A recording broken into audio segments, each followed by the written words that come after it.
हमने संसार में जो भी आनंद पाया है वो क्षण मात्र का। रसगुल्ले में आनंद तब तक है जब तक पेट नहीं भर जाता, पेट भरा तो रसगुल्ले में आनंद नहीं है। भोजन का आनंद तब तक है जब तक भूख हो, पानी का आनंद तब तक है जब तक प्यास हो। स्त्री और पुरुष में भी आनंद क्षण मात्र का है। पुत्र के मिलन में माँ अपने बेटे को गले से कब तक लगाएगी? 1 मिनट तक चिपकाएगी, 2 मिनट तक चिपकाएगी, 5 मिनट तक चिपकाएगी, 5 मिनट बाद बोल देगी जा खेल। थोड़ी छाती से लगाए रहेगी, जा खेल। अरे माँ अपने बेटे को गोद में लेगी, कितनी देर लेगी? उसे आनंद आता है पुत्र को गोद में लेने में, पर कितनी देर लेगी? माँ अपने बच्चे के गालों को कब तक चूमेगी? 2 बार चूमेगी, 5 बार चूमेगी, 50 बार चूमेगी, फिर तो उतार के रखे ही देगी। संसार का हर सुख जो है क्षणिक है, चाहे माँ पुत्र का हो, चाहे पति पत्नी का हो, चाहे खाने का हो, चाहे सोने का हो। हम खूब सोएं, खूब आनंद आएगा, पर वो भी क्षणिक है। नींद खुली फिर नींद नहीं लगती, अब जागते रहो, करवट बदलते रहो। ये जो आनंद है क्षणिक आनंद है। इसे बड़ा करना हो तो क्या करना पड़ेगा? बोले आप भगवान की शरण में जाएंगे तो ये जो छोटे छोटे टुकड़ों में आनंद हमें मिल रहे हैं। अच्छा, एक किसान है, उस किसान की 1 बीघा जमीन यहाँ है और 1 बीघा जमीन 4 किलोमीटर दूर है, फिर आधा बीघा 2 किलोमीटर दूर है, फिर 2 बीघा आधा किलोमीटर दूर है। उसकी 50 बीघा जमीन है, पर वो टुकड़े टुकड़े में है। तो बताओ उसका कोई अर्थ निकल रहा है? कोई आनंद है उसका? और वो 50 बीघा एक साथ होती तो मजे थे, हाँ या ना? बोलो हाँ कि ना? अरे टुकड़े टुकड़े में जो आनंद, हम जो घर गृहस्थी में आनंद भोगते हैं सांसारिक, ये टुकड़ों वाला है। और भगवान की भक्ति करने में एक जाई आनंद है, वो भगवान आनंद स्वरूप है। एक साथ 50 बीघा है। जब यहां से पुण्य करके तुम जाओगे भगवान के धाम, गौलोक धाम, तो भगवान वहां आनंद की अनुभूति कराएंगे। वहां आनंद है। ये संसार सागर है, इस संसार में आनंद टुकड़ों में है। अच्छा, आप बताओ, आपके परिवार में, आपकी गृहस्थी में 3.5 घंटे हम आपको रोज कथा सुनाते हैं 7 दिन तक। और आप जब से सुनते हैं, जब तक आरती नहीं हो जाती तब तक आपको आनंद का अनुभव होता है, हाँ या ना? कथा में इतना लंबा आनंद संसार में आज तक आपने किसी भी सब्जेक्ट में पाया हो तो मुझे बताओ। 3.5 घंटा आप कथा नित्य सुनते हैं, आपको 3.5 घंटा पता नहीं चलता, मतलब आनंद की अनुभूति होती रहती। आनंद आ रहा, इस कथा में, इस प्रसंग में, इस दृष्टांत में, इस भजन में आनंद आ गया। ये आनंद 3.5 घंटा रोज आता है, कंटिन्यू आ रहा है। अब बताइए, रेगुलर 3.5 घंटा आपको घर में कहाँ आनंद आता है? ऐसा कौन सा काम है जो 3.5 घंटे आप करते हैं? क्या 3.5 घंटा खाएंगे? खाने का आनंद कितना है? हाँ, खाने का आनंद ज्यादा से ज्यादा 7 मिनट का है। हाँ, पहला निवाला ज्यादा आनंद दिया था, दूसरा और कम, तीसरा और कम, चौथा और कम। जितना खाते जाओगे आनंद कम होता जाएगा, हाँ या ना? 3.5 घंटा बताओ कहाँ आनंद है? कहीं नहीं, ना तो पत्नी में, ना पुत्र में, ना परिवार में, ना कहीं। मेरी मां 3.5 घंटा आनंद केवल इस संसार सागर में कथा में आनंद है। देखिए, जिनकी कथा में रेगुलर 3.5 घंटा का आनंद है, जब हम पुण्य करके भगवान के दर पे जाएंगे, द्वार पर जाएंगे, तो वहां वह आनंद, जिस आनंद को हमने यहाँ टुकड़ों में पाया है, वही आनंद से करोड़ों गुना आनंद परमात्मा गौलोक धाम में, साकेत में, बैकुंठ में हमें वो नित्य आनंद प्राप्त होता है। उस आनंद तक पहुंचने के लिए इसको करना पड़ता है, कथा कीर्तन। भगवान को क्यों पाया जाता है? भगवान को पाने के पीछे भी एक स्वार्थ है, हे नाथ। हम संसार में आना जाना नहीं चाहते, हमें नित्य अपने धाम में रखो, क्योंकि वहां यहाँ से ज्यादा आनंद है, वहां यहाँ से ज्यादा सुख है, वहां यहाँ से ज्यादा अच्छा है। इसलिए हमें वहां रखो, अपने साथ रखो, अपनी नित्य लीलाओं में रखो। यहाँ तो हम आपको भूल जाते हैं, वहां तो आपका दिन रात चिंतन होगा नाथ। इसलिए हमें अपने धाम में रखो, अपने चरणों में रखो। तो आप यदि आप इस आनंद से संतुष्ट हैं तो फिर ये आनंद तो मिला ही है। पर ज्ञानी जन यदि आप इस आनंद में उलझे रहे ना तो बड़ा घाटा हो जाएगा आपका। टुकड़ों टुकड़ों में कितने बीघा जमीन बनाओगे, एक जाई बनाओ। एक जाई तो भगवान को पाकर ही संभव है। इसलिए एक दिव्य आनंद भागवत क्या करती हैं, सच्चिदानंद रूपाय। परमात्मा सत्य चित आनंद का स्वरूप है। परमात्मा सत्य है, चित है, आनंद स्वरूप है। अच्छा, भगवान करते क्या है, विश्वोत्पत्त्यादेहे तवे। विश्व की उत्पत्ति, पालन और संहार करते हैं भगवान। विश्व की उत्पत्ति हमें बनाते हैं, पालन करते हैं, अंत में संहार कर देते हैं। भगवान का काम है दुनिया को बनाना, भगवान का काम है दुनिया को चलाना, और भगवान का काम है दुनिया का संहार कर देना। हाँ, अच्छा, भगवान की शरण में जाएंगे तो करेंगे क्या हम? बोले भगवान सारे दुखों से मुक्त कर देते हैं। तापत्रय विनाशाय। 3 प्रकार के दुख होते हैं। कौन कौन से? दैहिक, दैविक, भौतिक तापा। राम राज्य काहू नहीं व्यापा। 3 प्रकार के दुख होते हैं। कोई तन दुखी, कोई मन दुखी, कोई धन बिन रहते उदास। थोड़े थोड़े सब दुखी, सुखी राम के दास। कोई तन से दुखी है, कोई मन से दुखी है, कोई धन से दुखी है। अच्छा, दुखिया संसार है, क्यों? दुखिया इस संसार में, सुखिया मिला न कोई। सारे दुखिया हैं। महाराज जी हम बड़े दुखी हैं, महाराज जी हम बड़े दुखी हैं, हम बड़े दुखी हैं, दुखी हैं, दुखी हैं, दुखी हैं, दुखी, सब दुखी। अरे कभी तो कहा करो कि हम सुखी हैं, मत कहा करो हम दुखी हैं। अच्छा, आप कहते हैं महाराज जी हम बड़े दुखी हैं, ये बताओ आपका दुख क्या है? क्या दुख है आपको? बोलो। एक्चुअली दुख किसी को नहीं होता मेरी माँ। आप लोग ना सुख की उम्मीद ज्यादा कर लेते हैं, इसलिए आपको दुख लगता है, होता नहीं है। एक उदाहरण से मैं अपनी बात आप तक पहुंचाता हूं। 2 पंडित जी थे, सुनिएगा। 2 पंडित जी थे। दोनों पंडित जी को एक सेठ जी ने भोजन पे बुलाया। हमारे घर पंडित जी भोजन करने आना, निमंत्रण है। पंडित जी गए। अच्छा, एक पंडित जी सोच रहे थे कि सेठ जी हमें दक्षिणा में 100 रुपए देंगे, और एक सोचा था कि हमें तो 10 रुपए की जरूरत है, 10 रुपए मिल जाएंगे तो काम हो जाएगा। एक ने उम्मीद की थी कितने की? 100 की, और एक ने उम्मीद की थी 10 रुपए की। अब सेठ जी ने भोजन कराया और पंडित जी को 51 रुपए दिया। तो जो 100 रुपए की उम्मीद लगाए थे वो तो दुखी हो गए। ओ भगवान, 100 का था 50 मिले। और जो 10 की उम्मीद लगाया था उसको तो 40 ज्यादा मिले। बढ़िया नाचने लगा, वाह हमारा तो काम हो गया।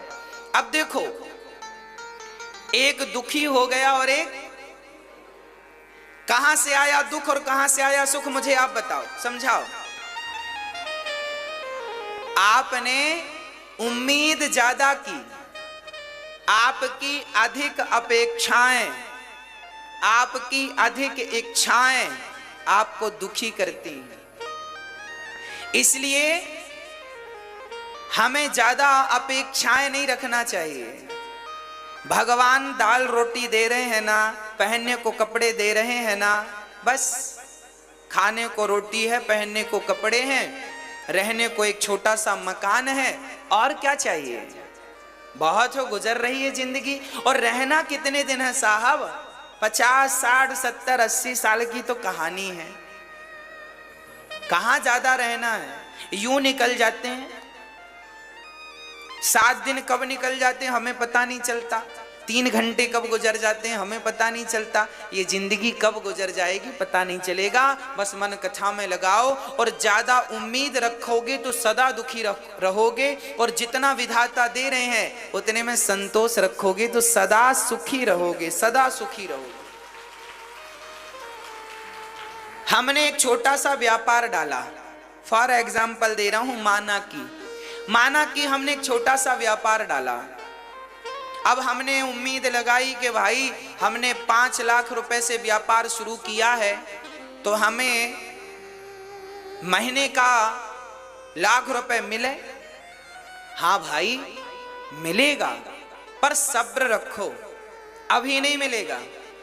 अभी तुम्हें 10,000 मिलेगा प्रॉफिट सब निकाल कर, तो रख लो, संतोष रखो। 20 मिल रहा है, संतोष रखो।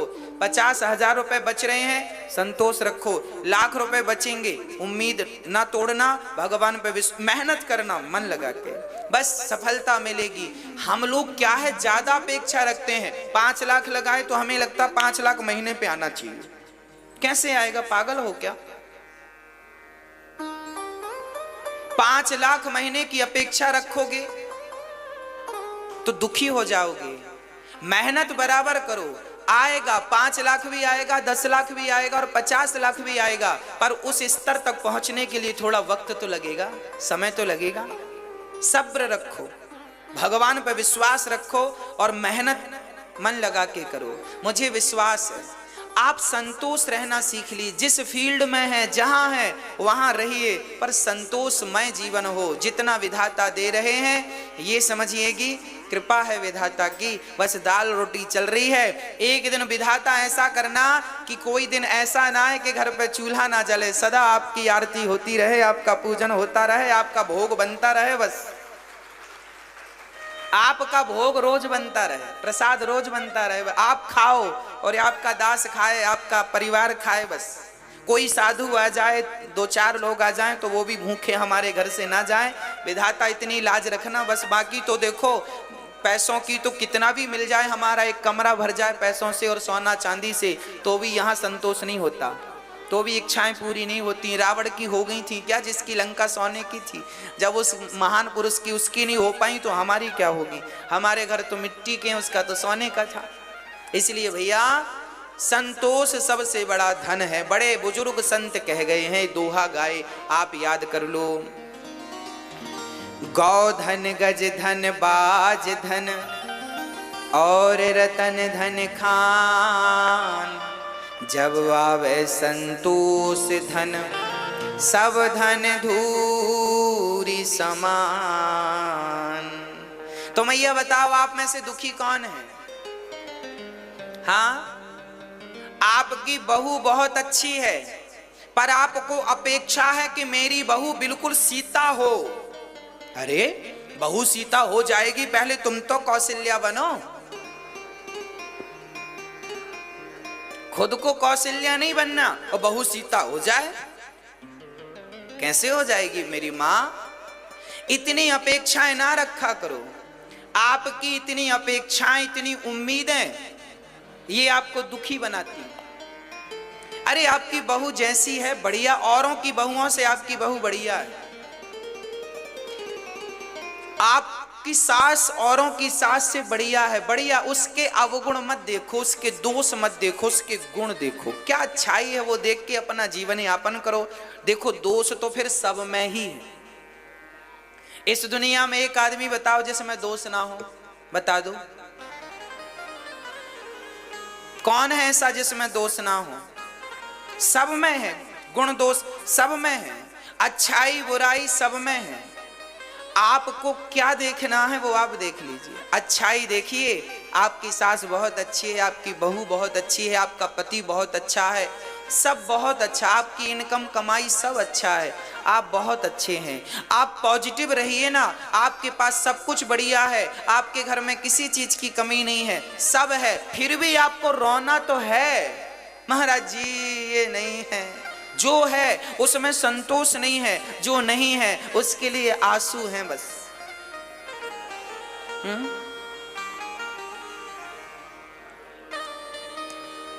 एक आदमी का एक पांव टूट गया, रोने लगा, हे भगवान एक पांव टूट गया, हे भगवान हमें लंगड़ा कर दिया।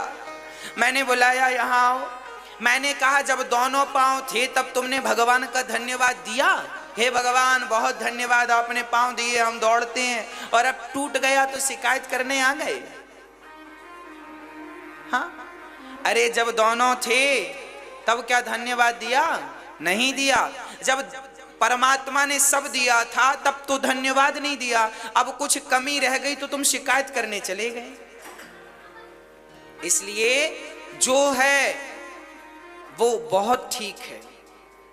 यदि एक पांव नहीं है तो भी विधाता का धन्यवाद दो कि कम से कम एक तो है, एक तो है। हम यदि 1000 रुपए की साड़ी नहीं पहन पाते, 200 रुपए की साड़ी पहनते हैं तो भी भगवान को धन्यवाद दो, प्रभु हम 200 की साड़ी पहनते हैं, इसका धन्यवाद। समाज में वो लोग भी हैं जो 200 की क्या आप अपनी उतार के देते हैं तो लोग पहन लेते हैं, उनसे तो अच्छे हैं कि आप खरीद के 200 की पहनते हैं। अरे समाज को आपने देखा नहीं है, लोग एक एक रोटी को तड़प रहे हैं और आपको जितना दिया उसके बाद भी शिकायत है, फिर भी रोना है। कब मिटेगी ये शिकायतें? कब बनोगे अमीर? परमात्मा ने सबको अमीर बनाया है, तुम जबरदस्ती रो रहे हो तो कोई क्या करे? कुछ कमी नहीं है किसी के घर में, फिर भी रोना है तो रो क्या करे? इसका क्या इलाज है? ना भगवान के दर पे इसका इलाज है, ना मेरे पास इसका कोई इलाज है। इसलिए जितना विधाता ने दिया है उसमें संतोष रखा करो। क्षमा करो, मैं आपकी शरण में हूं। हे प्रभु मैं आपको कभी भूलूं नहीं, क्यों घबराऊं मैं, मेरा तो श्याम से नाता है। जीवन की गाड़ी मेरी, जीवन की गाड़ी मेरी श्याम चलाता है। जीवन की गाड़ी कौन चलाता है? कन्हैया। जब वो चला रहा है तो आप क्यों परेशान हो रहे हो? दोनों हाथ उठाओ और कहो, क्यों घबराऊं मैं, मेरा तो शाम से नाता है। क्यों घबराऊं मैं, मेरा तो शाम से नाता है। क्यों घबराऊं मैं, मेरा तो शाम से नाता है। क्यों घबराऊं मैं, मेरा तो शाम से नाता है। जीवन की गाड़ी मेरी, जीवन की गाड़ी मेरी, जीवन की गाड़ी मेरी श्याम चलाता है। क्यों घबराऊं मैं, मेरा तो शाम से नाता है। क्यों घबराऊं मैं, मेरा तो शाम से नाता है।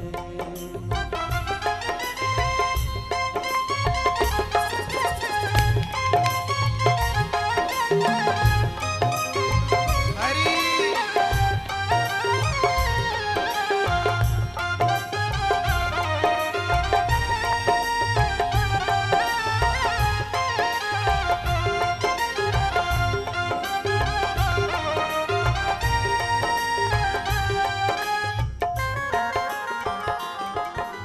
जब जब मुझको पड़ती है दरकार, शाम हमेशा रहता है तैयार। जब जब मुझको पड़ती है दरकार, शाम हमेशा रहता है तैयार। श्याम ने मुझ पर किया बहुत उपकार, श्याम ही मेरे जीवन का आधार। शाम ने मुझ पर किया बहुत उपकार, शाम ही मेरे जीवन का आधार। हरदम ये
जब दुख आता है तो किसका नाम लेने से समाप्त होता है वो दुख?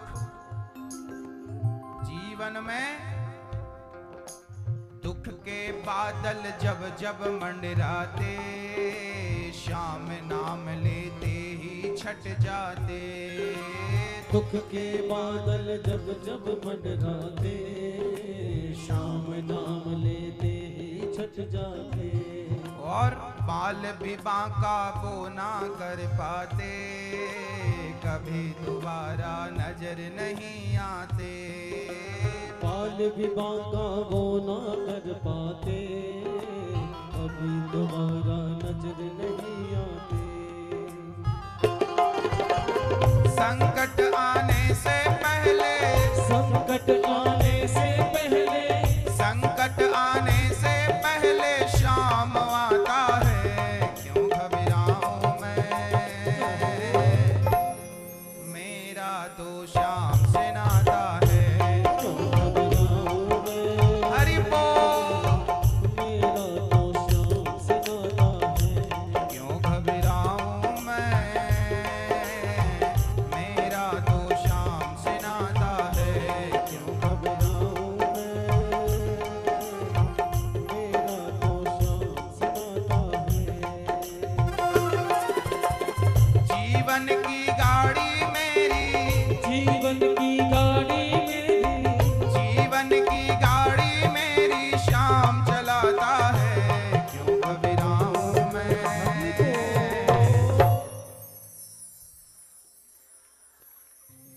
मेरा तो शाम से नाता है।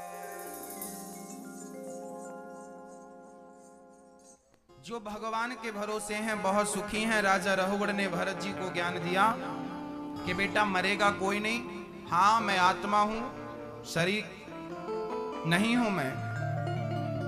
भरत जी के ज्ञान से रहुगण चरणों में गिर पड़े। 28 प्रकार के नरकों का वर्णन किया है। जो व्यक्ति जिस प्रकार का पाप करता है उसे नरक में डाला जाता है। बोले नरकों में जाने से बचेगा कैसे? बोले अजामिल नाम के एक पंडित जी थे। यद नरक से, यद पापों से बचना चाहते हो, जो गलतियां हुई हैं उनसे बचना चाहते हो, तो एक उपाय।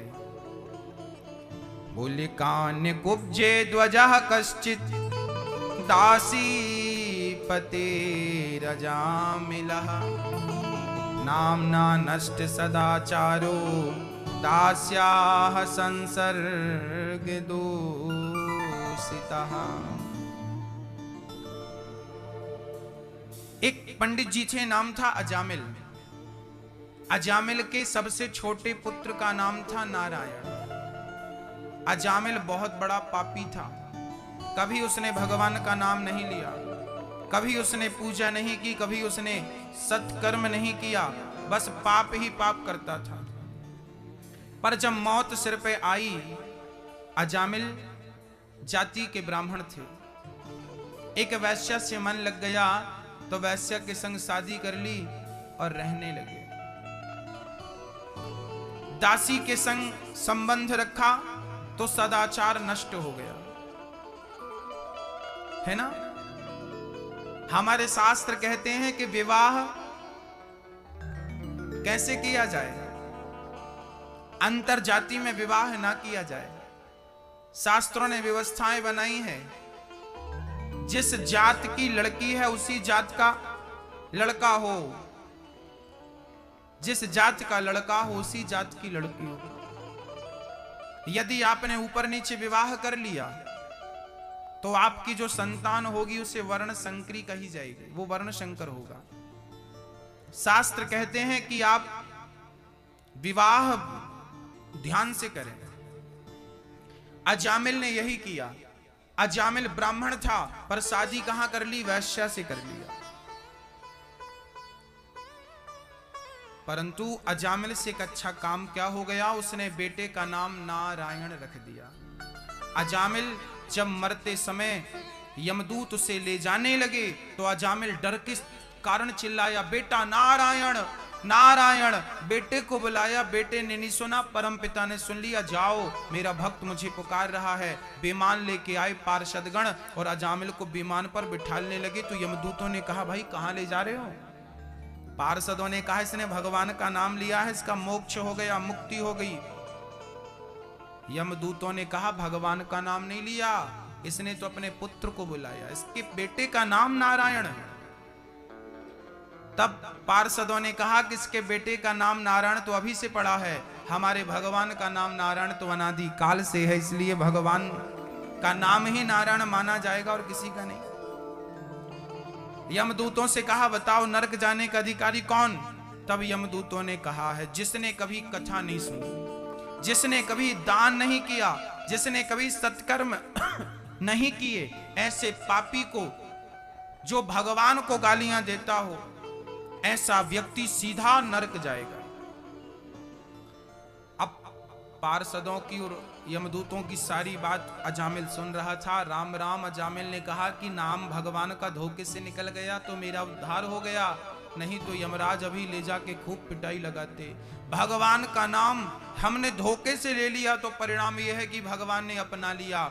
जानबूझकर जीवन भर भगवान का नाम जपा होता तो ना जाने भगवान कौन सी गति देते अपने भक्त को।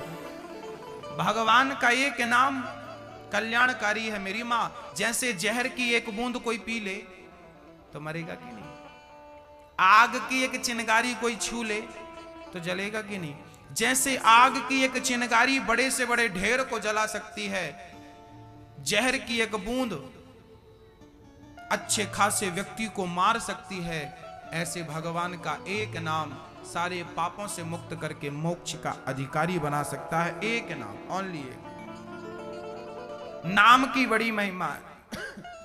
इसलिए नाम कभी ना छूटे मेरी मां। काम करते रहो, नाम जपते रहो, मन से गोविंद गोपाल गाते चलो। याद आवेगी उसको कभी ना कभी, मेरी विनती सुनेगा कभी ना कभी। ऐसा विश्वास मन में जगाते चलो, मन से गोविंद गोपाल गाते। मैया जी नाम कभी ना छूटे, कोशिश करिएगा नाम बना रहे भगवान का। अजामिल जैसा पतित नाम के बल पर पावन हो गया। एक बार भगवान के परम भक्त की चर्चा सुनाई। यदा देवेषु वेदेषु गौसु विप्रेषु साधुषु। यमदूत गए यमराज के पास, कहा आपके काम धाम हम छोड़ रहे हैं क्योंकि आपने भगवान का नाम लेने से वो हमें मार लगाई। उन्होंने, यमराज ने कहा भगवान का नाम मत लेना, ये क्यों नाम ले रहे हो, हमारा कारोबार ठप्प हो जाएगा। यमदूतों ने कहा महाराज ऐसा क्या है इस नाम में? तब यमराज ने कहा कि भगवान का नाम कल्याणकारी है। ये जितने लोग नरक में हैं, इन्होंने भगवान का नाम लिया होता तो आज ये नरक में नहीं भगवान के धाम में बैठे होते, इन्हें इतनी यातनाएं ना मिल रही होती। अब उनको समझ में आया यमदूतों को कि नाम की महिमा है। तब से यमराज ने नियम बनाया कि जो भगवान का नाम जपता हो, भगवान की पूजा करता हो, भगवान की भक्ति करता हो, सच बोलता हो, कभी तुम उन्हें पकड़ के मत लाना। उन्हें पार्षदगण पकड़ने जाएंगे, वहां हम पकड़ने नहीं जाएंगे। जैसे हम लोग यदि गलती करें ना तो हमें पुलिस पकड़ती है, पर मिलिट्री का आदमी यदि गलती करे तो उसे हमारी पुलिस नहीं पकड़ती, उनकी पुलिस अलग होती है। हाँ या ना? सामान्य ये पुलिस जो हमें पकड़ती है मिलिट्री के नहीं, अधिक मिलिट्री वालों को नहीं पकड़ सकती है, मिलिट्री वालों के लिए अलग। हाँ जी, ऐसे ही वहां भी सिस्टम है कि पापियों को तो यमदूत पकड़ते हैं पर पुण्यात्माओं को पार्षदगण ले जाते हैं। चलो भाई तुम हमारे धाम पर चलो। भक्तों, अजामिल का उद्धार हुआ। एक बार भगवान एक कल्प में प्रहलाद के लिए नरसिंह बन करके आए। यदा देवे सुवेदेषु गौसु विप्रेषु साधुषु धर्मे मयि च विद्वेषः सवः आयुः विनश्यति। भगवान के एक परम भक्त का नाम था प्रहलाद। प्रहलाद के पिता का नाम था हिरण्यकश्यपु, मां का नाम था कयाधु। क्या नाम था मां का? मां का नाम क्या था? पिता का नाम क्या था? हिरण्यकश्यपु। प्रहलाद जी 4 भाई थे, सबसे छोटे भाई थे प्रहलाद जी। 3 भाई बड़े थे, पर प्रहलाद जी बहुत 5 साल की उम्र थी। प्रहलाद जी बचपन से ही भगवान की भक्ति, वो नारायण नारायण नारायण क्या जपते थे प्रहलाद जी? नारायण। एक बार जप के बताओ, नारायण नारायण। बोलो नारायण नारायण नारायण नारायण। प्रहलाद जी नारायण नारायण जपते थे। एक दिन हिरण्यकश्यपु के पिता ने सुना कि मेरा बेटा बहुत नारायण नारायण जप रहा। बुलाया, बेटा यहाँ आओ, ये तुम्हें क्या हो गया है? बच्चे ने कहा, प्रहलाद जी ने कहा, पिताजी कुछ तो नहीं हुआ, ठीक है, स्वस्थ।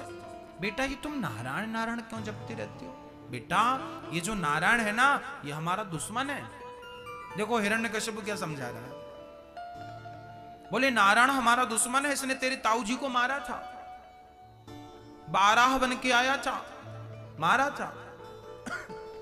तो प्रहलाद ने पूछा, पिताजी ताऊ जी ने कोई गलती की होगी तब तो मारा होगा, क्या गलती की थी? हिरण्यकश्यप भड़क गया। गलती नहीं बताया, बस मारा है ये बताया। अब प्रहलाद को उठाकर पटक दिया, आज के बाद तूने यदि नारायण का नाम लिया तेरा सिर काट दूंगा। प्रहलाद जी ने कहा, पिताजी जिस परमात्मा ने हम सबको बनाया है, या तो वो बचाएगा ना, तो आपकी तलवार में इतनी ताकत नहीं कि आप मेरा सिर काट सके, ताकत नहीं है। अब तो आग बबूला हो गया हिरण्यकश्यप, मूर्ख जवान लड़ा था।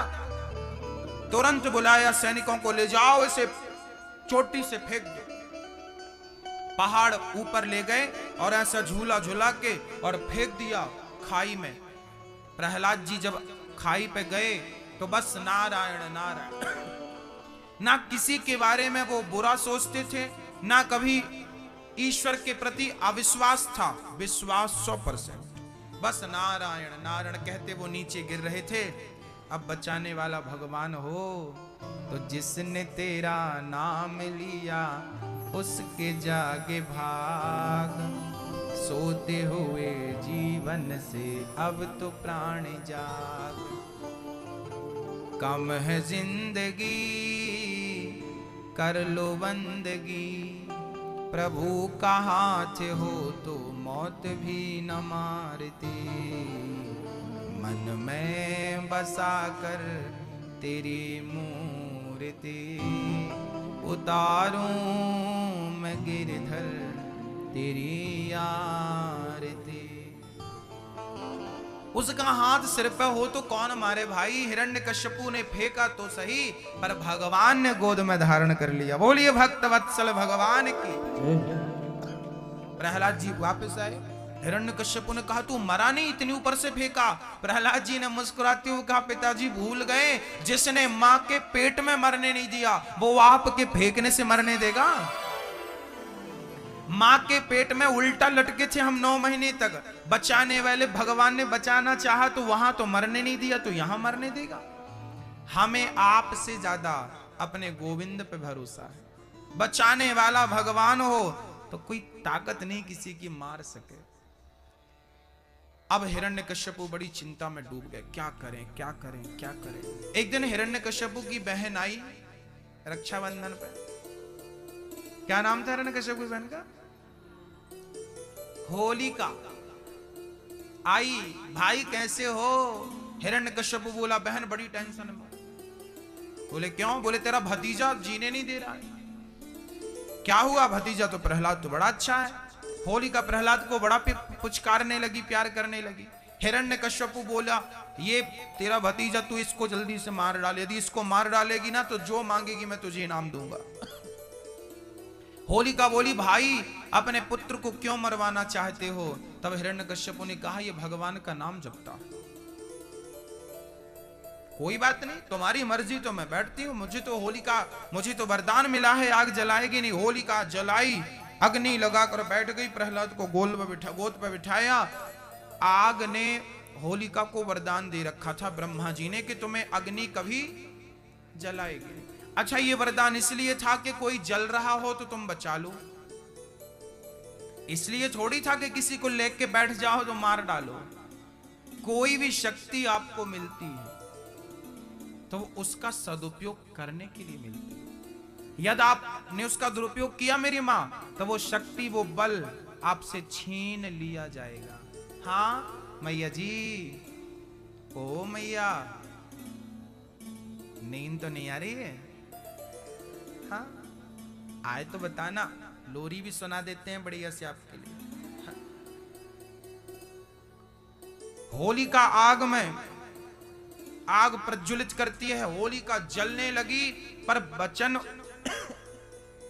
ब्रह्मा का था कि आग जलाएगी नहीं। आज ब्रह्मा का वचन मिथ्या हो गया, आज ब्रह्मा की वाणी झूठी हो गई। क्यों? क्योंकि भक्त के लिए भगवान ने अपनी वाणी झूठी कर ली। होलिका को जलाने का, ना जलने का वरदान था, पर आज होलिका जल गई और प्रहलाद बाल बच गए। जिसको बचाने वाले भगवान, उन्हें आग भी कहां ताकत उस आग में कि वो प्रहलाद जैसे भगत को मार सके।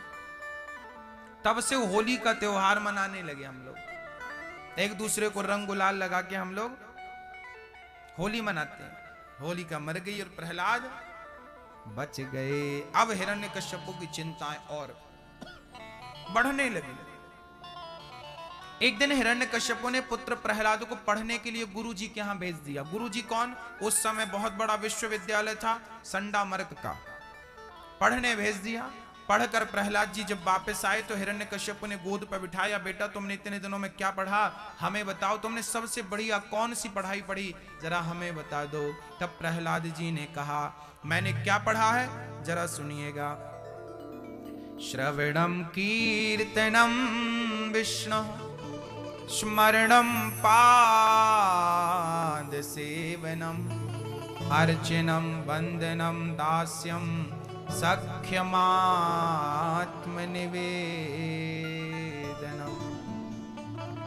भक्ति कितने प्रकार की होती है मेरी मां? मैया जी, भक्ति कितने प्रकार की होती है? 9। भक्ति 9 प्रकार की होती है मेरी मां, 9 प्रकार की। कौन कौन सी? श्रवणम कीर्तनम विष्णु स्मरणम पाद सेवनम। पहली भक्ति है कथा सुनना, दूसरी भक्ति है कीर्तन करना। श्री कृष्ण गोविंद हरे मुरारी, हे नाथ नारायण। रघुपति राघव राजा राम, पतित पावन सीताराम। सीताराम सीताराम, भज प्यारे तू सीताराम। सीताराम सीताराम, भज प्यारे तू सीताराम। रघुपति राघव राजा राम, पतित पावन।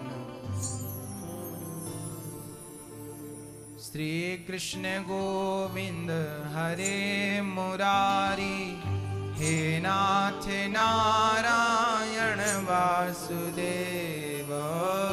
श्री कृष्ण गोविंद हरे मुरारी, हे नाथ नारायण वासुदेव। श्री कृष्ण गोविंद हरे मुरारी, हे नाथ नारायण। श्री राम जय राम जय जय राम, श्री राम जय राम जय जय राम, श्री राम जय राम जय जय राम, श्री राम जय राम जय जय राम, श्री राम जय राम जय जय राम, श्री राम जय राम। जय जय राम। ये क्या है मेरी माँ? ये क्या है? ये कीर्तन है। क्या है ये मेरी माँ? ये कीर्तन करने से ही आपका मन वश में होता है। ये कीर्तन करने से ही घर का वातावरण पॉजिटिव होता है और सकारात्मक ऊर्जा आपको मिलती है, एनर्जी मिलती है। तो हमें ये नाम पकड़ना और ये कीर्तन नित्य करना है। पहली भक्ति है कथा सुनना, दूसरी भक्ति है कीर्तन करना, तीसरी भक्ति है स्मरण करना भगवान का। क्या करना मेरी माँ? भगवान का। अच्छा, आप ना स्मरण करती रहा करो, काम धाम करते हुए ना भगवान का स्मरण बना रहे। काम बराबर करिए, अकर्मण्य होके नहीं बैठना आपको। कोई भी काम छोड़िएगा मत, सारे काम करिएगा, पर काम करते समय झाड़ू लगाते जाओ और कीर्तन करते जाओ। श्री कृष्ण गोविंद हरे मुरारी, हे नाथ। बर्तन धुलती जाओ, श्री कृष्ण गोविंद हरे मुरारी। भोजन बनाती जाओ, श्री कृष्ण गोविंद हरे मुरारी, हे नाथ नारायण। बच्चे को तैयार कर रही हो, चलो बच्चे को पैंट पहनाओ, टाई लगाओ, शर्ट पहनाओ, श्री कृष्ण गोविंद हरे मुरारी, हे नाथ नारायण। बच्चे को स्कूल भेज रही हो, टाटा नहीं, श्री कृष्ण गो, बेटा जाओ, आपकी यात्रा मंगलमय हो। बच्चे को भी कीर्तन करा के गाड़ी पे बिठाओ, फिर बच्चे को विदा करो। भगवान का नाम आप जपोगी तो बच्चे सीखेंगे। अब हमारी माताएं बच्चों को तैयार करती हैं और मुन्नी बदनाम हुई।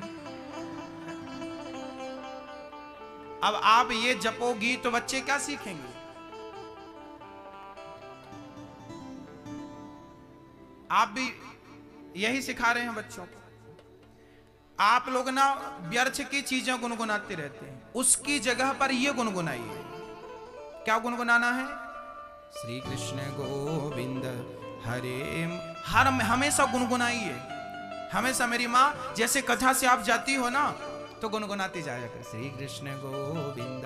घर पे बैठी हो अकेले, कोई बात नहीं, गुनगुनाई श्री कृष्ण गोविंद हरे। आंख बंद कर लो और डूब, ऐसा भाव बनाओ कि हम वृंदावन चले गए। श्री कृष्ण के सामने सुंदर सामने है, राधा रानी है और बिहारी जी का पावन दर्शन हो रहा। बैठो शरीर से कहीं, पर मन तो वहीं रहे बिहारी जी के चरणों में। फिर देखो आनंद।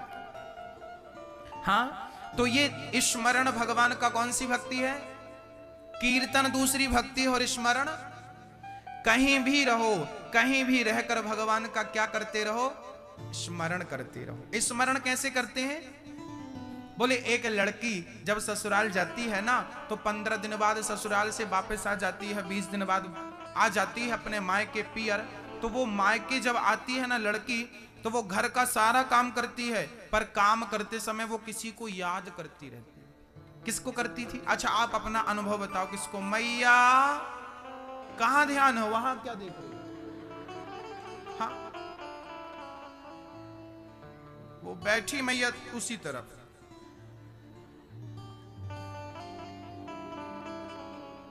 बताइए,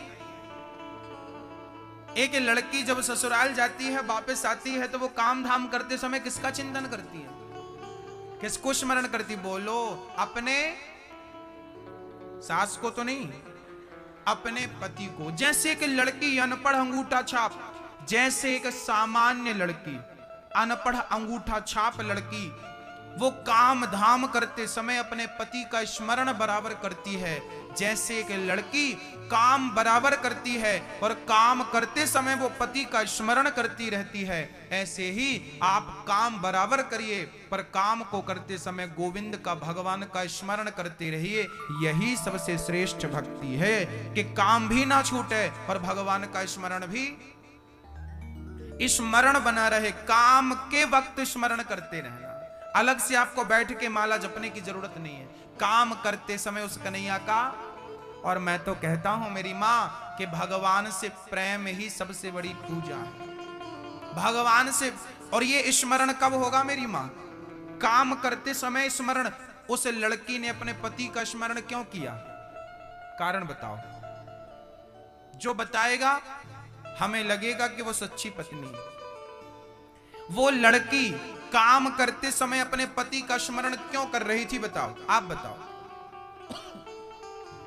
आपने अपने पति का स्मरण क्यों किया था शादी के तुरंत बाद जब मायके आई थी? क्यों किया था बताइए मैया, क्यों? बोलो। क्योंकि पत्नी पति से प्रेम करती है। जहां प्रेम होता है ना, उसका स्मरण होता है।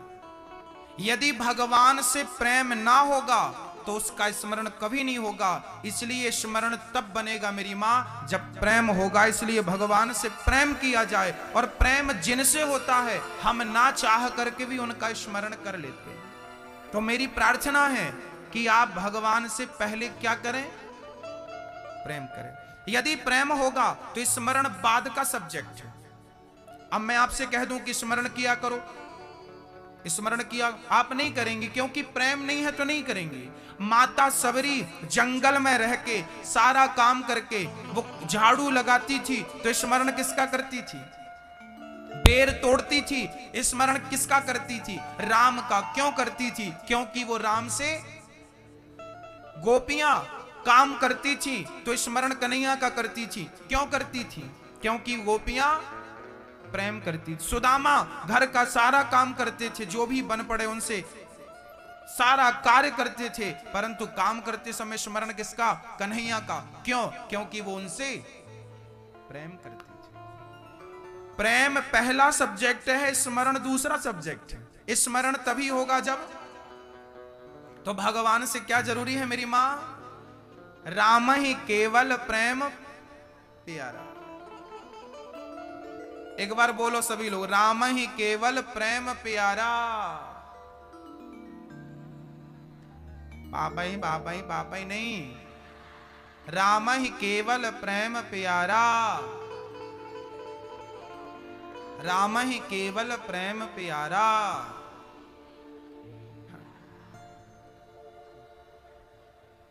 राम ही केवल।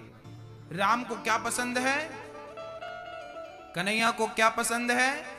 केवल प्रेम। अच्छा, आप लोगों को क्या पसंद है? क्या पसंद है? एक स्त्री को ना पति का प्रेम चाहिए। एक स्त्री क्या चाहती है अपने पति से? एक स्त्री अपने पति से प्रेम की अभिलाषा करती है। एक मां अपने बच्चों से प्रेम की अभिलाषा। एक साधारण मनुष्य प्रेम का भूखा होता है भक्तों। यदि आप और आप प्रेम के भूखे हैं, हम सब प्रेम के भूखे हैं, तो हमारा कन्हैया क्या वस्तुओं का भूखा है? अरे वो भी तो आपका प्रेम चाहता है। आप जो पूजा की थाली लेके जाती हो ना, वो पूजा की थाली और फूलों का और वो चंदन का और वो चावल का और वो बिल्व पत्र का और वो तुलसी पत्र का भूखा नहीं है। भगवान ये नहीं कहते कि तुम वस्तुएं चढ़ाओ। आज तक आपको, आज हम एक मार्ग बताते हैं। अभी तक आप भगवान को ना फूल चढ़ाते रहे, तुलसी चढ़ाते रहे, चावल चंदन चढ़ाते रहे, सब कुछ चढ़ाते रहे। आज के बाद ये सब तो चढ़ाना, पर इसके पहले अपने आप को चढ़ा देना कि प्रभु आज मैं अपने आप को चढ़ाने आया हूं। हम वस्तुएं चढ़ाते रहते हैं, अपने आप को समर्पित करते ही नहीं। नारियल चढ़ाते रहते हैं, अरे अपने आप को कब चढ़ाओगे? तो अब भगवान को क्या चढ़ाना है? अपने आप को सौंप देना है, समर्पण कर देना है। क्या करना है मेरी मां? अपने आप को समर्पित कर दो। प्रभु मैं तेरा और तू।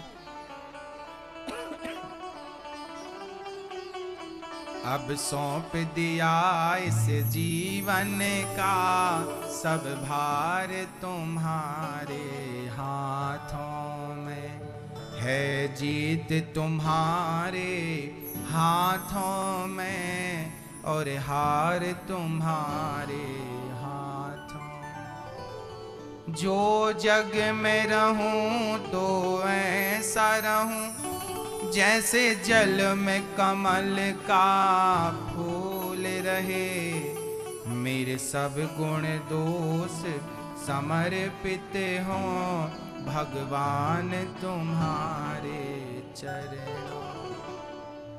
सौंप दीजिए। प्रहलाद जी ने कहा स्मरणम श्रवणम कीर्तनम स्मरणम पाद सेवनम, पांव दबाना चौथी भक्ति है, चरण सेवा करना। मैया पांव दबाया करो अपनी सास के पति के, पांव दबाना चौथी भक्ति है। और पांचवी भक्ति क्या है? बोले मंत्र जाप मम दृढ़ विश्वास। भगवान का नाम विश्वास के साथ लिया जाए। भगवान का नाम तो जपो पर विश्वास हो। विश्वास कौन सी भक्ति है? पांचवी। छठ दमशील विरत बहुकर्मा निरत निरंतर सज्जन, सज्जन बन जाना छठवीं भक्ति है। सब में ईश्वर का दर्शन करना। सब में कौन है? सब में कौन है मेरी मां? सब में भगवान है। अच्छा मैया जी बहुत प्यार से सुनिएगा और समझिएगा। अच्छा आपके गाल पे एक थप्पड़ मार दिया जाए तो वो थप्पड़ किसके गाल पे लगेगा?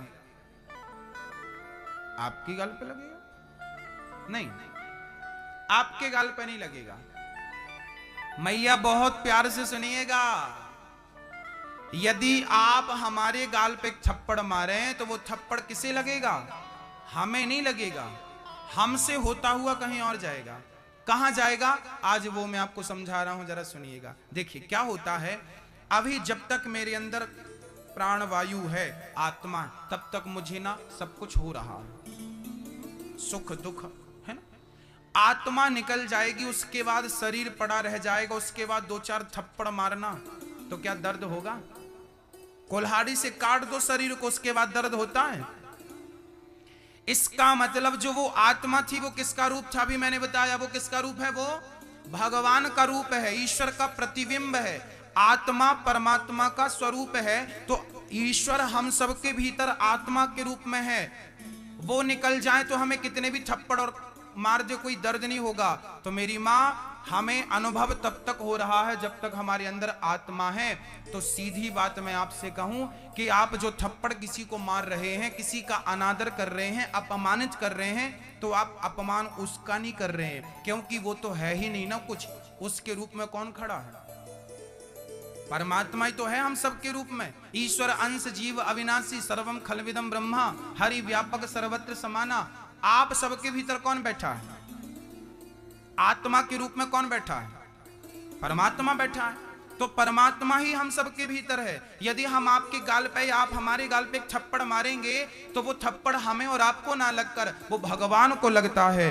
आप किसी का अपमान करिए, वो अपमान उस व्यक्ति का नहीं, वो अपमान परमात्मा का है। और आप किसी का सम्मान करिए, वो सम्मान उस व्यक्ति का नहीं, वो सम्मान परमात्मा का है। क्योंकि हम कुछ नहीं है, हम तुम के रूप में सब में ईश्वर ही विराजमान है। हम सबके रूप में परमात्मा, परमात्मा निकल जाए तो हम कोई अस्तित्व नहीं है।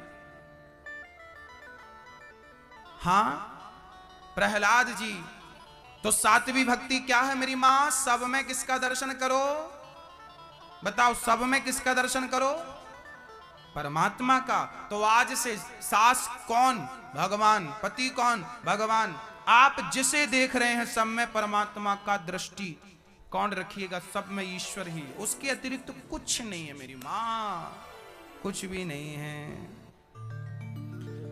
सातवीं भक्ति है सब में ईश्वर। आठवीं भक्ति है संतोष, जिसकी चर्चा मैं कर चुका पूर्व में, संतोष रखिएगा। नौवीं भक्ति है समर्पण, जिसकी चर्चा कर चुका। ये 9 भक्ति है। प्रहलाद जी को उठाकर पटक दिया, कहां है तेरा भगवान? बोल। प्रहलाद जी ने कहा सर्वम खलविदम ब्रह्मा, सब जगह है। हिरण्यकश्यप बोला कि यदि तेरा भगवान सब जगह है तो फिर मुझे दिखाई क्यों नहीं पड़ता? मुझे दिखना चाहिए ना भाई।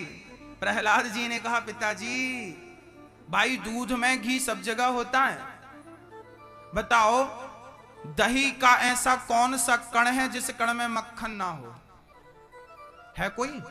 जैसे दही के कण कण में मक्खन छिपा है, ऐसे सृष्टि के कण कण में परमात्मा छिपा बैठा है। उस दही के मक्खन को प्रकट करना हो तो मथना पड़ेगा, ऐसे कण कण के परमात्मा को प्रकट करना हो तो भक्ति करना पड़ेगा। बिना भक्ति के वो मिल जाए पॉसिबल नहीं है, संभव नहीं है। अच्छा एक बात बताना मेरे दोस्तों, आपके हाथ में बैक्टीरिया है, हाँ या ना?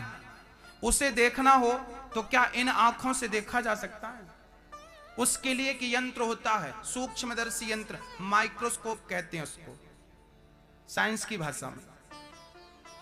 एक यंत्र होता है। मेरी मां मैया प्यार से, आपके हाथ में बहुत सारे बैक्टीरिया हैं, पर इन आंखों से बैक्टीरिया को नहीं देखा जा सकता। विचार करिए कि जिन आंखों से बैक्टीरिया को नहीं देखा जाता, उन आंखों से परमात्मा को कैसे देखा जा सकता है? बैक्टीरिया जैसी गंदगी को देखने के लिए यंत्र का सहारा लेना पड़ता है, तो परमात्मा को देखने के लिए भी भक्ति का चश्मा लगाना पड़ेगा मेरी माँ। जैसे वो माइक्रोस्कोप भी एक प्रकार का चश्मा है ना, वो लगा के देखते हैं, ऐसे भक्ति का चश्मा जब आपकी आंखों में लगेगा तो आंखों की शक्ति बढ़ जाएगी, और वो इतनी शक्ति बढ़ेगी कि कण कण में छिपा परमात्मा आपको नजर आने लगेगा।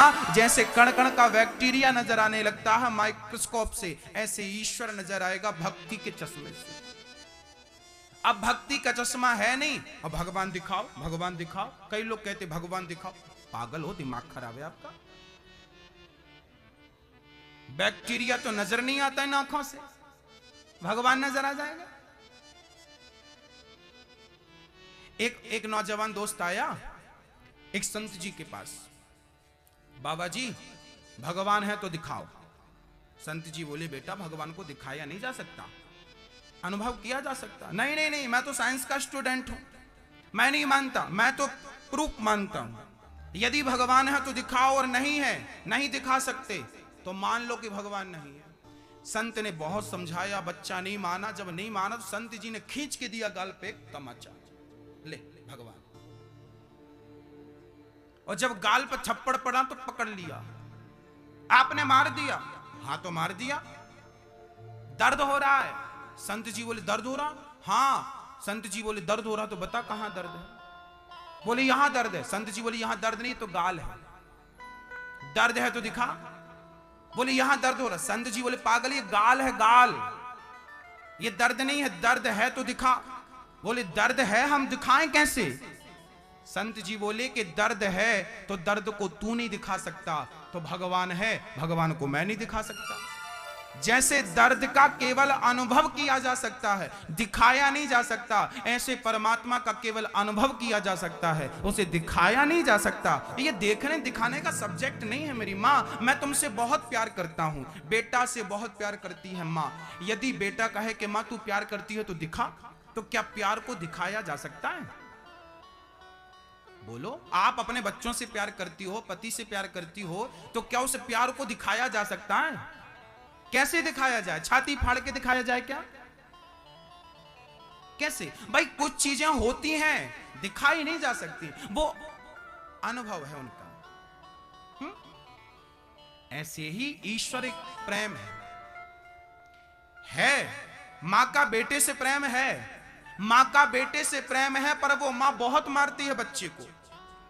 एक माँ का बेटा, अच्छा माँ कैसी होती है आज तक किसी को नहीं पता। ये माँ कैसी होती है मैं बताता हूं। एक माँ का बेटा मेले में खो गया, मेले में गुम हो गया। अम्मा लगी रोने, बेटा बेटा बेटा बेटा खो गया, भैया कोई बोले तो बता, बेटा बेटा।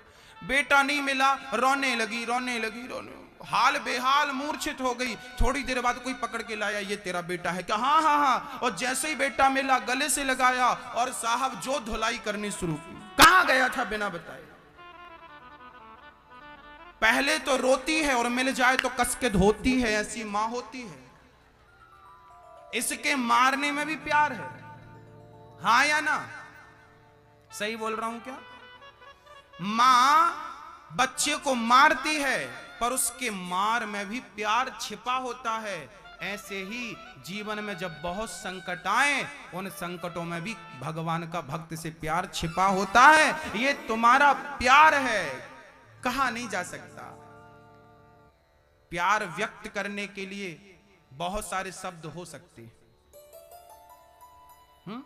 प्यार को एक्सप्लेन करने के लिए बहुत सारे शब्द हो सकते हैं। हम तुमसे बहुत प्यार करते हैं, एक प्रेमिका अपने प्रेमी से प्यार का इजहार कर सकती है, परंतु वो केवल शब्दों से बयां कर सकती है। माँ कह सकती है कि बेटा मैं तेरे बिना मर जाऊंगी, तू मुझे छोड़ के मत जाना। ये माँ का प्यार है। ये शब्दों से कहा जा सकता है पर दिखाया कभी नहीं जा सकता। उसकी गहराई तक कोई जा नहीं सकता। बस मेरी माँ, ईश्वर भी वही सब्जेक्ट है। ईश्वर का अनुभव तो किया जा सकता है भक्ति से, प्रेम से, ज्ञान से, वैराग्य से, परंतु पड़ोसी को बताया नहीं जा सकता। दर्द का अनुभव हो सकता है, हमारे कमर में दर्द है, कंधे पे दर्द है हमें, तो हमें अनुभव हो सकता है, पर हम पड़ोसी को दिखा नहीं सकते कि हमें दर्द इतना है। जैसे दर्द है उसका अनुभव किया जा सकता है, दिखाया नहीं जा सकता। ऐसे परमात्मा का अनुभव किया जा सकता है, उसे दिखाया नहीं जा सकता। भक्तों, ये दिखाने का सब्जेक्ट नहीं। यदि आप फिर भी कुतर्क करें तो याद रखना, जो भक्त होते हैं ना, वो कुतर्कियों से हार जाते हैं। मैं आपसे हार गया, क्योंकि आप कहेंगे कि भगवान है तो दिखाओ दिखाओ। मैं इस प्रकार से आपको समझा तो सकता हूं, परंतु आप फिर भी जिद करें तो फिर मैं आपसे हार जाऊंगा, फिर मैं आपसे हार जाऊंगा। क्योंकि भक्ति जीतना नहीं चाहती। मीराबाई भक्ति करती थी। अब उससे कोई लाख प्रश्न करे, बताओ बताओ, वो जो भक्त होता है ना, वो लड़ाई झगड़ा पसंद नहीं करता, वो विवाद नहीं करता। वो बात तो करता है पर विवाद नहीं करता। बात तो हो, विवाद ना हो, तर्क हो, कुतर्क ना हो। हाँ, संशय हो, संदेह ना हो, संशय हो, संदेह ना हो।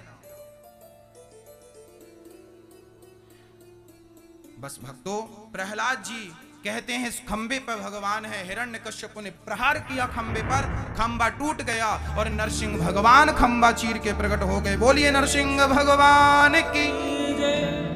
भगवान प्रकट हो गए। अच्छा, अब आप बताइए भगवान कहां से प्रकट भये? बोलो मेरी मां, खंबे से। क्या भगवान उस खंबे पे थे? यदि भगवान उस खंबे पे थे तो इस खंबे से क्यों नहीं प्रकट होंगे? इसको भी तोड़ा जाए, इसको भी तोड़ा जाए। यदि भगवान उस खंबे में थे उस जमाने पे, तो इस खंबे पे क्यों नहीं है? ये मेरा प्रश्न है। आज मैं इसका उत्तर भी दूंगा। भक्तों, हुआ क्या? आप कहते हैं भगवान खंबे पे थे ना, भगवान खंबे पे नहीं थे। भगवान तो भक्त के विश्वास में थे। प्रहलाद ने कहा कि भगवान है तो कहीं भक्त का वचन मिथ्या ना हो जाए, इसलिए भक्त के वचन को सिद्ध करने के लिए भगवान खंबा चीर के प्रकट हो गए। भगवान खंबे पे नहीं थे, भगवान तो भक्त के विश्वास में थे। विश्वासो ही फलदायका। यदि विश्वास है मेरी मां तो भगवान है, और विश्वास नहीं है तो भगवान नहीं। ईश्वर किसका सब्जेक्ट है? बोलो मेरी मां, विश्वास का। ईश्वर तो विश्वास का सब्जेक्ट है। मिलहि न रघुपति बिनु अनुरागा, मंत्र जाप मम दृढ़ विश्वासा। विश्वास है तो ईश्वर है। हिरण्यकश्यप ने भगवान ने उठाया। हिरण्यकश्यप बोला, कौन हो आप? भगवान बोले, तेरी मृत्यु। बोले, मैं नहीं मरने वाला। क्यों? बोले, ना दिन के मरूं ना रात के। भगवान बोले, भाई ये दिन ना रात, संध्या की बेला तो मरेगा। बोले, ना दिन के मरूं ना रात को, ना आकाश में मरूं ना पाताल में। भगवान बोले, गोद में लेके बैठा हूं, ना ही आकाश ना पाताल। बोले, ब्रह्मा के बना किसी आदमी से नहीं मरूं। भगवान बोले, सुन, ब्रह्मा मुझे नहीं बनाता, मैं ब्रह्मा को बनाता हूं, अब तो मरेगा। बोले, ना अस्त्र से, ना शस्त्र से, ना सुदर्शन से, ना त्रिशूल से, कहीं से नहीं मरूं। भगवान बोले, ये नाखून हमने फैशन में नहीं बढ़ाए, तुझे मारने के लिए बढ़ाए, अब तो मरेगा। बोले, अभी भी नहीं मरूंगा। बोले, भगवान क्यों नहीं मरेगा? बोले, ना अंदर मरूं ना बाहर मरूं। भगवान बोले, देहरी पे तो बैठा हूं। बोले, अभी भी नहीं मरूंगा। बोले, ब्रह्मा के बनाए 12 महीने में किसी महीने में नहीं मरूंगा, ना सावन में, ना भादों में, ना कुंवर में, ना कार्तिक में। भगवान बोले, पागल, ना ये कुंवर ना कार्तिक, ये पुरुषोत्तम महीना चल रहा, 13वां महीना तेरे लिए बनाया है विशेष रूप से, अब तो मरेगा। पुरुषोत्तम महीना अब मर। कितने भी चतुर हो जाएं आप, मौत से विजय नहीं पा सकते, मौत से जीत नहीं सकते आप। हिरण्यकश्यप की छाती विदीर्ण कर दी, गले की माला आंतों को बनाकर धारण कर ली। हिरण्यकश्यप मरा, प्रहलाद जी गोद में बैठे अपनी जिह्वा से चाटने लगे। जैसे गाय बछड़े को चाट कर निर्मल कर देती है, ऐसे भगवान भक्त को चाट कर निर्मल कर देते हैं। इसलिए उनका एक नाम भक्त वत्सल पड़ा। भगवान ने प्यार पुचकार किया, प्रहलाद जी ने स्तुति की। ब्रह्मादयः सुरगणा मुनयोऽथ सिद्धाः सत्त्वैकतानमतयो वचसां प्रवाहै। हे प्रभु आपकी जय हो। इस प्रकार भगवान नरसिंह प्रहलाद की रक्षा करते हैं।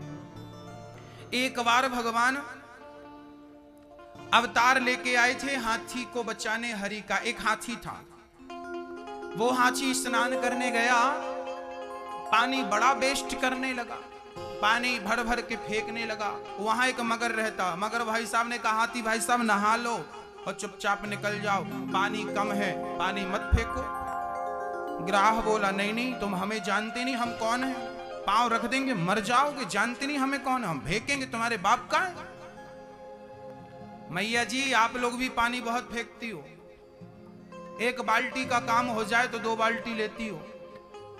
कई बार हमने देखा है लोगों की टंकियां भर जाती हैं फिर भी पानी बहता रहता है। एक टंकी भर गया, एक टंकी बह गया। अच्छा मैया, ओ मेरी मां, एक गिलास पानी की कीमत कितनी है ये बताओ। क्या एक गिलास पानी की कीमत कितनी बोलो। आप यदि 4 दिन से प्यासे हो, उदाहरण दे रहा हूं, यदि आप 4 दिन से प्यासे हो और आपसे कहा जाए आप तड़प रहे हो, बिल्कुल पानी नहीं मिला तो मर जाए, ऐसी स्थिति आपकी आ गई, उसी समय आपको एक गिलास पानी कोई दे और कहे कि पहले पूरी दौलत मुझे दे फिर मैं एक गिलास पानी दूंगा, तो आप क्या करेंगे? जवाब जल्दी दीजिए। आपके प्राण निकलने वाले हैं पानी के बिना, और कोई एक गिलास पानी लाके रख दे और कहे कि पहले पूरी प्रॉपर्टी मेरे नाम कर, पूरी दौलत मुझे दे, तब मैं एक गिलास पानी दूंगा, तो आप देंगे या नहीं? हाँ या ना? हाँ या ना? एक गिलास पानी की कीमत आपकी जितनी दौलत है उतनी हो गई कि नहीं? एक गिलास पानी कितना कीमती है मेरी मां, कितना कीमती है। और आपकी टंकी भर गई छत पे फिर भी पानी बहे जा रहा, कितनी गिलास? मैया जी पानी बचाओ, जिम्मेदारी आपकी है। हम भारतीयों को अब जागना, पुराने लोग गए, वो अलग समय था जब पानी की कमी नहीं थी, नदियां खूब बहा करती थी। अब तो गंगा भी छोटी हो गई है, यमुना भी छोटी हो गई है, जो समुद्र जैसी दिखा करती थी छोटी छोटी। क्षिप्रा सूख गई, क्षिप्रा, पहले क्षिप्रा कभी सूखती नहीं थी, आजकल क्षिप्रा सूख गई। क्षिप्रा में लाकर नर्मदा मां को मिलाना पड़ा, मिलाया कि नहीं? क्यों मिलाना पड़ा मेरी मां? सोचिए, नदियां सूख गईं, नर्मदा जी भी अब छोटी हो गई हैं, पहले बड़ी थी। अभी तो आपको गर्मी है कि हमें तो नर्मदा जल मिलता है, और वो नर्मदा सूख गई तो क्या पी लोगे? पानी वेस्ट करने वालों, मैं हाथ जोड़ के प्रार्थना करता हूं, वो समय गया जब भारत में बहुत पानी था, धनी था भारत जल से, अब भारत गरीब हो गया है पानी से। बचाना पड़ेगा पानी, एक एक बूंद पानी बचाना पड़ेगा। टंकी चालू करो तो जिम्मेदारी से कि हमें टंकी भर गई तो बंद भी करना है। और मैं तो कहता हूं कि आप लोग वाटर हार्वेस्टिंग जरूर करवाइएगा। वाटर हार्वेस्टिंग जानते कि नहीं? जब पानी बरसता है ना, छत में पानी गिरता है, लाखों लीटर बरसात में आपके छत का पानी बह जाता है। एक 5 फीट का गड्ढा घर के कहीं किनारे पे करा लो, उसमें बड़ा बड़ा पत्थर डाल दो और छत के पानी का कनेक्शन कर दो, छत का पूरा पानी जमीन के अंदर जाएगा। भारत माता की प्यास बुझेगी उस पानी से। बरसात का पानी भी उस भारत माँ को नसीब नहीं होता, इतना कंक्रीट है कि जमीन के अंदर, बरसात में भी जमीन के अंदर पानी को जाने की जगह कहां है बताओ? पानी जमीन के अंदर नहीं जाएगा तो पानी का लेवल ऊपर कैसे आएगा? आज इंदौर में 500 फीट पानी निकलता है, 500 फीट खोदो जमीन को तो पानी निकलता। सही बोल रहा हूं क्या? आज इंदौर में 500 फीट छाती खोदनी पड़ती है, भारत मां की छाती पे छेद करना पड़ता, 500 फीट, तब तुम्हें पानी मिल रहा, और फिर भी तुम लापरवाह हो। पूरे इंदौर के लोगों को मैं निवेदन करूंगा और पूरे भारत के लोगों को कि आप लोग जरा अपने अपने छत का पानी बरसात में तो बचाइए। बरसात का पूरा पानी जमीन के अंदर जाएगा ना तो आज 500 फीट नीचे पानी है। यदि पूरे इंदौर के लोग जाग गए तो 50 फीट पे पानी निकलना शुरू हो जाएगा। ये भारत मां की प्यास बुझाओ तो सही। निकालती जा रहे हो, निकालती। हजारों बोर रोज हो रहे हैं, हजारों होल रोज हो रहे हैं। और देना कितना? कौन ने, किसने वाटर हार्वेस्टिंग करवा रखा है? आप हाथ उठाओ, आप में से किन के घर पे वाटर हार्वेस्टिंग है? 1 2 3 4 5 6 7 आपके घर पे वाटर हार्वेस्टिंग है? लो, इतनी भीड़ में केवल 8-10 लोगों के वाटर हार्वेस्टिंग है। पानी सबको चाहिए पर वापस कोई नहीं करेगा। मां, अब ये हमारी जिम्मेदारी है। तो अब मेरी मां, निवेदन आज संकल्प करिए कि 1000-2000 का जो भी खर्चा होगा, छत का जो भी पानी होगा, हम उसे जमीन के अंदर जरूर ले जाएंगे ताकि भारत मां की प्यास बुझे। संकल्प लीजिए, अच्छे संकल्प के साथ जाइएगा। आप पानी देंगे पृथ्वी मां को तो आपके बच्चे पानी पी पाएंगे। नहीं, दौलत बहुत होगी पर पीने को पानी नहीं होगा। बोलिए भारत माता की। यही है राष्ट्र प्रेम, यही है देश प्रेम। देश के लिए कुछ करना हो तो पानी बचाइए, आप देश के सच्चे प्रेमी हो जाएंगे। हाथी पानी वेस्ट कर रहा था, मगर ने चेतावनी दी, पांव पकड़ लिया, मगर ने ले जाने लगा। अब हाथी चिल्लाया। हाथी की पत्नियों ने, बच्चों ने साथ छोड़ दिया हाथी का। जब तक आपके पैसे हैं ना जेब में, जेब गर्म है तो सब साथी है, और खत्म हो जाए पैसा, आराम के साथी क्या क्या थे। जब वक्त पड़ा तब कोई नहीं, सब दोस्त हैं अपने मतलब के, दुनिया में किसी का कोई नहीं। जब पैसा हमारे पास में था तब दोस्त हमारे लाखों थे, अब वक्त पड़ा है मुश्किल का तब पूछने वाला कोई नहीं। आराम के साथी क्या क्या थे, जब वक्त पड़ा तब कोई नहीं, सब दोस्त हैं अपने मतलब के, दुनिया में किसी का कोई नहीं। जो बीत गए हैं वो जमाने नहीं आते, आते हैं नए लोग पुराने नहीं आते। समय बीत जाता है ना मेरी माँ। लकड़ी के मकानों में न चिराग जलाओ, लकड़ी के मकानों में न चिराग जलाओ, वो आग पड़ोसी भी बुझाने नहीं आते। आग लग जाए ना तो लोग तापने तो आ जाएंगे, बुझाने नहीं आएंगे।